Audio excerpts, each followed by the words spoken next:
তুলসী গাছের যত্ন আর উপকারিতা সম্বন্ধে আলোচনা করলাম। বাড়িতে তুলসী গাছ রাখার করণীয় এবং কী করণীয় আছে সেই নিয়ে আজকে আমি আলোচনা করছি। বাড়িতে তুলসী গাছ রাখা অত্যন্ত শুভ এবং এর অনেক স্বাস্থ্যগত ও আধ্যাত্মিক উপকারিতা রয়েছে। আমি তুলসী গাছের লাগানো, যত্ন নেওয়া আর এর উপকারিতা সম্পর্কে আমি আজকে আলোচনা করছি।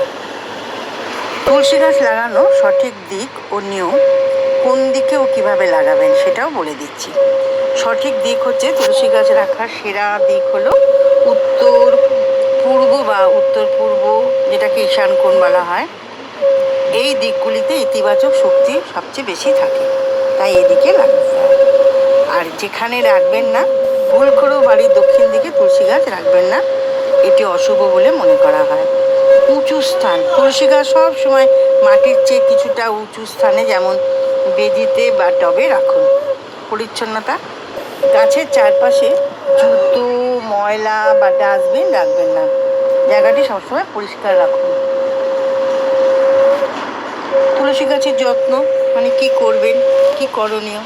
নিয়মিত জল দিন, প্রতিদিন সকালে গাছে জল দিন, তবে অতিরিক্ত জল দেবেন না, যাতে শিকড় পচে না যায়। মঞ্জরি ছেটে দিন। তুলসী গাছের মঞ্জরি মানে ফুল আর বীজ যেখানে লেগে থাকে, এলে তা বেশি দিন রাখতে নেই। মঞ্জরি শুকিয়ে গেলে তা সাবধানে কেটে দিন, এতে গাছের বৃদ্ধি ভালো হয়।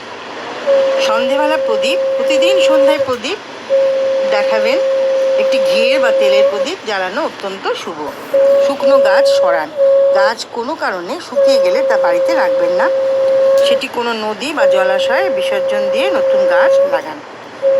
বাড়িতে তুলসী গাছ রাখার অনেক উপকারিতা আছে। এতে বাস্তুদোষ খণ্ডন হয়, যেমন তুলসী গাছ বাড়ি থেকে সমস্ত নেতিবাচক শক্তি দূর করে এবং পরিবারে সুখ, শান্তি ও সমৃদ্ধি আনে।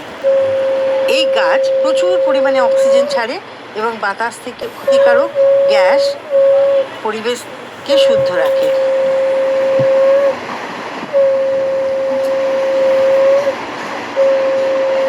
এই গাছ প্রচুর পরিমাণে অক্সিজেনটা ছাড়ে এবং বাতাস থেকে ক্ষতিকারক গ্যাস শোষণ করে পরিবেশ শুদ্ধ রাখে।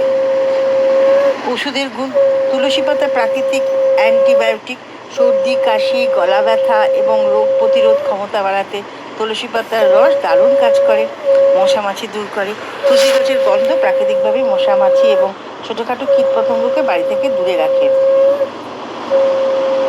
তাহলে তুলসী গাছ সম্বন্ধে আমি অল্প কিচ্ছু আলোচনা করলাম, সেইটুকুনি আলোচনা আপনাদের যদি মনোগ্রাহী হয় তাহলে আমার এই চ্যানেলটা লাইক, শেয়ার, কমেন্টস করতে ভুলবেন না।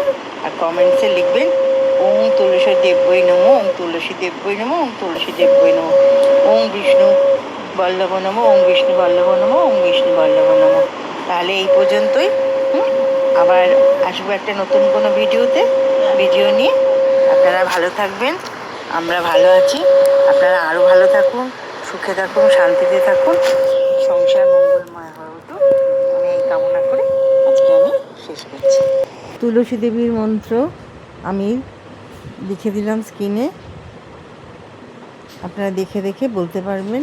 আর বিষ্ণুর মন্ত্র আমি লিখে দিলাম, 3 বার বলবেন। এইভাবে করুন। নমস্কার।